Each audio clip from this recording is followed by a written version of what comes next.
Hi everyone, Jonathan here from Helicon Watches. Today I want to share an incredible story that combines history, family and of course watches. It's a tale that's personal to us here at Helicon, and it begins with the Titanic. Last week, a stunning piece of history was sold at auction. An 18-karat gold pocket watch crafted by Tiffany & Co, given to Sir Arthur Rostron, captain of the RMS Carpathia. Sir Arthur and his crew heroically rescued over 700 survivors of the Titanic disaster in 1912. This watch was a gift from the widows of wealthy Titanic passengers, including Madeline Astor, whose husband, John Jacob Astor, the richest man aboard, tragically didn't survive. The watch sold for over £1.5 million, but it's the stories behind these timepieces that truly captivate us. For Danielle and I, this auction brought back memories of a very personal connection we have to the Titanic through Danielle's great uncle, Uncle Gus, a third-class passenger who survived the infamous voyage. Gus was just 19 years old when he boarded the Titanic, leaving behind his home in search for new life in America. His ticket was won in a lottery at his local boys' club, and his friend sent him off with a farewell pocket watch, something that meant a great deal to him. On that fateful night, Gus faced unimaginable challenges. Travelling in third class, he struggled to find a life jacket. Turned away from the upper decks, he eventually found a lifebelt, but by the time he did, all the lifeboats were gone. In a desperate bid to survive, Gus made a daring escape. He climbed across the davits and lowered himself 80 feet down a rope into the icy Atlantic. After what must have felt like an eternity, he was pulled into a lifeboat. But survival wasn't guaranteed. That lifeboat was taking on water, and Gus worked tirelessly through the freezing night, bailing out by hand. He later recalled mistaking the brightness of the stars for lights of a rescue ship. But at 7 a.m, the RMS Carpathia arrived and brought Gus and the other survivors to safety. After arriving in New York, Gus wrote a letter to his girlfriend Hetty, who would later become his wife. Dear Hetty, I've arrived rescued and myself safe at New York. I suppose you heard about the Titanic, and I supposed you thought I was drowned, but thank God I just managed to escape. This letter has since been published in Letters of the Century 1900 to 1999, and it's a treasured piece of our family's history. Gus's life was nothing short of extraordinary. He returned to the UK, served in World War I, married Hetty, and somehow survived countless accidents, including being hit by a car, falling from a train, and enduring his house being demolished during the Blitz in World War II. His nickname? Gus Nine Lives. Gus rarely spoke about the Titanic until public interest was reignited by the book A Night to Remember in 1958. His interviews and recordings give us a glimpse into his remarkable resilience. What's most touching to us is knowing that Gus's farewell pocket watch still lies with the Titanic, exactly where he would have wanted it to stay. It was actually in the purser's safe. Danielle, I wanted you to join me in this video. How much did you know about Great Uncle Gus and his Titanic adventure growing up? Well, he was spoken about quite a bit from my dad, who was his nephew. He spoke about it, told us some stories. Yeah. And do you think, because he did speak about it, but this is, I mean, you were very young when he passed away. And of course, this is pre-internet, pre-YouTube, pre-recorded television. So obviously a lot of things were stories, but that came to life, didn't it? When the interview started appearing on YouTube. Yeah, when we found them on YouTube. Yeah, and suddenly the story came to life.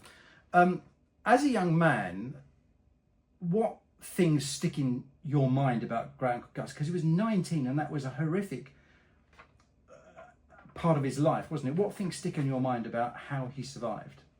Oh, he had, well, obviously his resourcefulness about how he managed to get off the boat, what he planned to do, his resilience at surviving. Yeah, because I think he said that while people were recovered from the water and the lifeboats, he was the only one that survived. So during the course of that night, and we'll go into this in a minute, he quite nonchalantly says, well, I just bailed the boat out. But most of the men, in fact, apart from him, all died. Yeah. Now, if I may say, and sadly we lost your father quite recently, they were a line of very hard men, weren't they? They were very hard. There was no complaining. They just got on with They it. got on with it, all of Yeah. them, the whole family. Yeah, Yeah. exactly. So, you know, he would have just got on with it, wouldn't he? Yeah. So lowering himself down by his gloves. I mean, I don't even know if he could swim. I mean, he came from the centre of London, didn't he? I don't know. And there was 4 brothers and 3 sisters. Right. Interesting.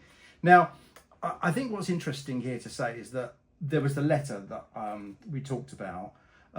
And we didn't know about the letter until a book was published, did we? Yeah, and it was only that we went into a bookshop and found this book of 100 letters of the last 100 years. And I happened to look through it and found the letter in there. That's right. And your dad didn't know it existed. No.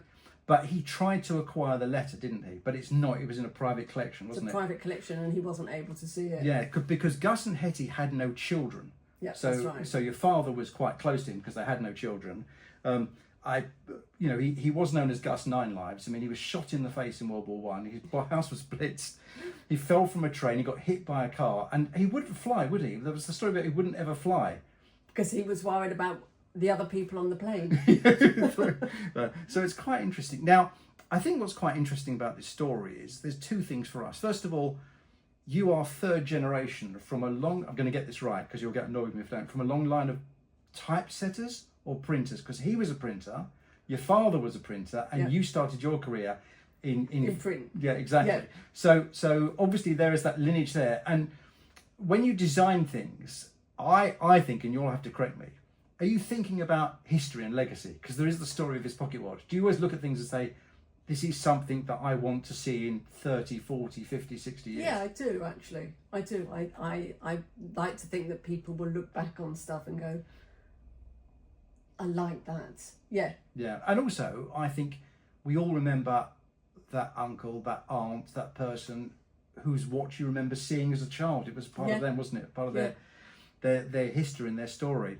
And I think what's also important with this is that his watch is still down on the Titanic, wasn't it? Because that was they bought never as a gift. recovered it. No, well, he was told to put it in the purser's office, which he thought was a good idea.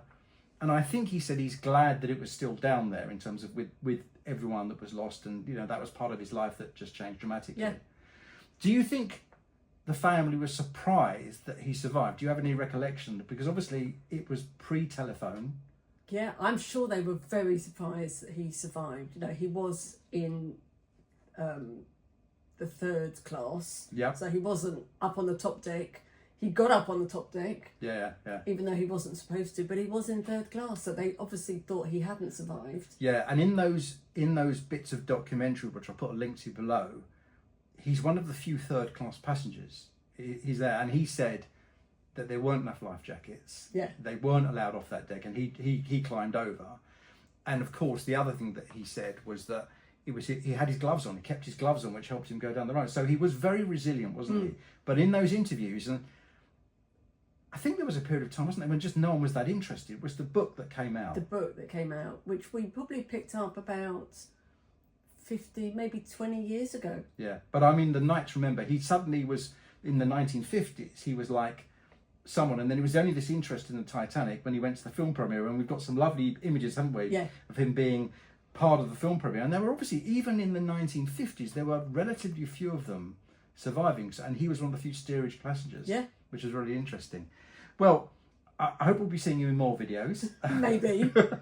Because your forte really is behind the drawing board. Behind the drawing board. But I think this was a really important story to share. And when that pocket watch was sold a few weeks ago, it just really brought all the memories back. And the book came down, and every time we see the movies or the documentaries, we know there's a personal connection because we've got those images of him surviving and being interviewed. And I always say that when we first saw him on the video on YouTube, it's definitely your family. You can say he's my dad. Yeah, he's the double of my dad. Exactly.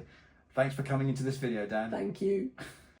Stories like Gus's remind us why watches are more than just timepieces.